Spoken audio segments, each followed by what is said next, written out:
Today we're up to negative indices. So we've already had a look at the zero index. We've had a look at both positive indices and what we do when we multiply and divide. But what we now need to have a look at is what happens with negative indices. So we've seen these two patterns before in the work we've done before.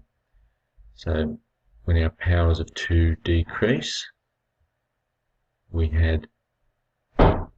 were dividing by 2 with our answers, and then we had a look at, with our base 5, our powers of 5 were decreasing, and then we were dividing by 5.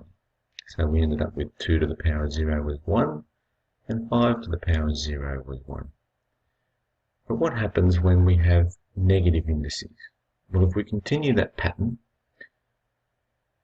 we can see that we have 2 to the power 4, 2 to the power 3, and then we get down to 2 to the power negative 1. And if we were dividing by 2, well, what's 1 divided by 2? How can we write that? Well, we get 1 divided by 2, and we write that usually as a fraction, 1 over 2.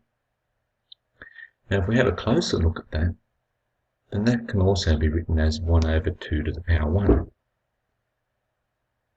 Well, let's take that one step further. So we're going to go from there to 2 to the power negative 2.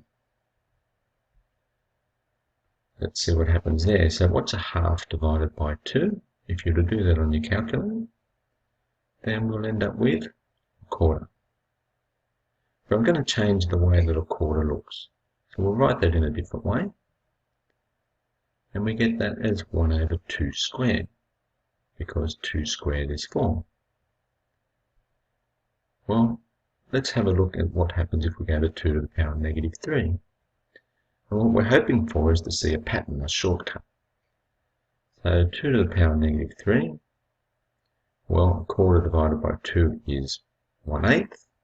And again, if we write that in a different way, that's 1 over 2 to the power 3.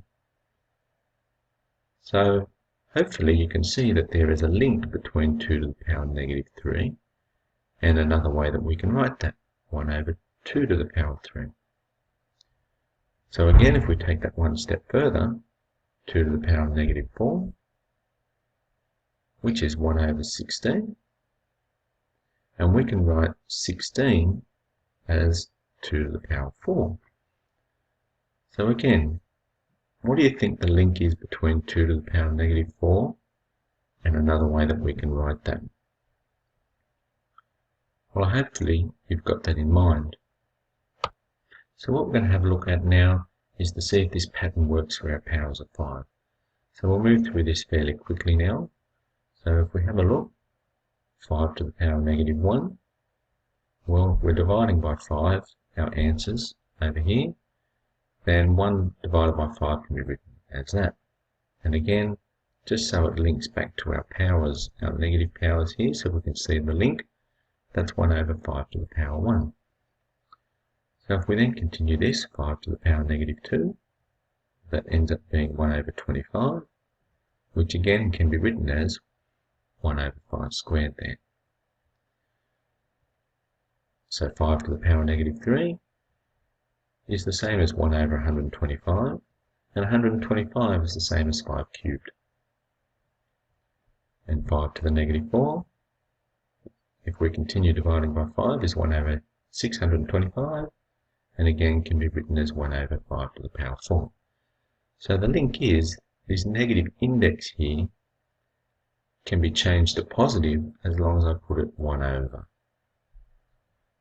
Alright, so 5 to the power negative 4 is the same as 1 over 5 to the power positive 4, so the opposite sign.